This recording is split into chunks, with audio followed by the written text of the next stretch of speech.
स्वागत है आपका मेरे चैनल पर।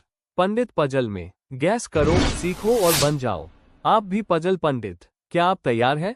आज हम आपके सामने लेकर आए हैं एक रहस्यमयी सफर, जहां हर मोड़ पर जादू है, हर कदम पर पहेली है और हर कहानी में छुपा है एक नया राज। चलिए शुरू करते हैं।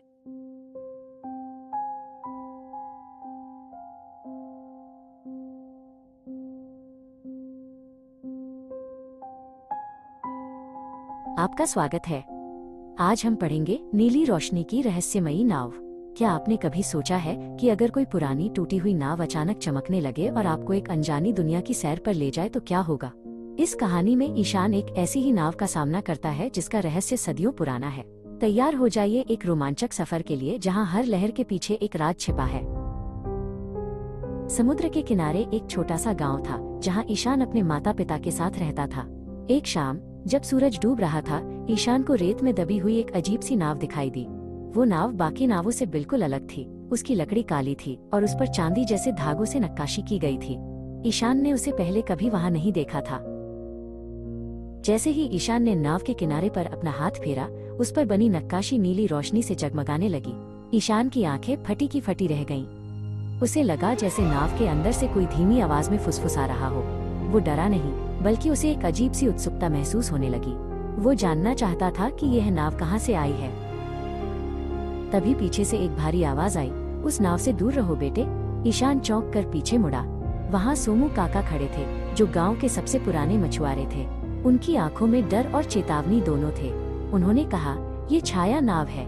ये हर 100 साल में एक बार आती है और जो इसमें बैठता है वो कभी वापस नहीं आता। उस रात ईशान सो नहीं पाया। सोमू काका की बातों ने उसके डर को कम करने के बजाय उसकी जिज्ञासा को और बढ़ा दिया था। आधी रात को जब पूरा गांव सो रहा था, ईशान अपनी टॉर्च और एक छोटा बैग लेकर चुपचाप समुद्र तट की ओर चल दिया। ठंडी हवाएं चल रही थीं, लेकिन ईशान के कदम नहीं डगमगाए। जब वो तट पर पहुंचा, तो उसने देखा कि समुद्र का पानी नाव तक पहुंच चुका था। नाव अब रेत में धंसी नहीं थी, बल्कि पानी पर तैर रही थी। जैसे ही ईशान नाव के करीब पहुंचा, नाव का छोटा सा दरवाजा अपने आप खुल गया। ईशान ने गहरी सांस ली और नाव के अंदर कदम रख दिया। जैसे ही वो अंदर पहुंचा, नाव तेजी से समुद्र के बीच की ओर बढ़ने लगी। ईशान ने पीछे मुड़कर देखा, लेकिन गांव का किनारा धुंध में गायब हो चुका था। अचानक नाव के फर्श पर एक चमकता हुआ नक्शा उभर आया। वो नक्शा किसी जमीन का नहीं, बल्कि समुद्र के नीचे छिपे एक गुप्त शहर का रास्ता दिखा रहा था। नक्शे के बीचों बीच एक छोटा सा लोहे का संदूक बना हुआ था।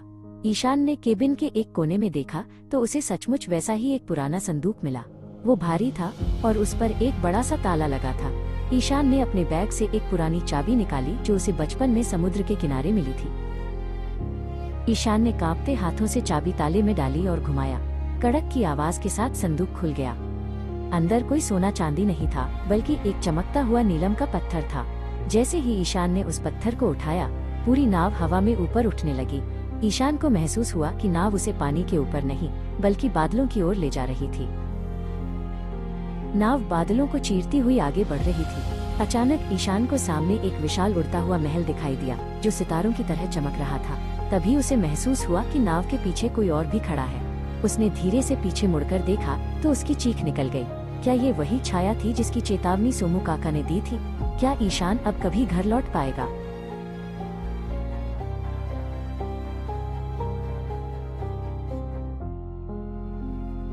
मिलते हैं अगले भाग में। आपको कहानी कैसी लगी जरूर बताना। अगले भाग के लिए चैनल लाइक एंड सब्सक्राइब जरूर करें।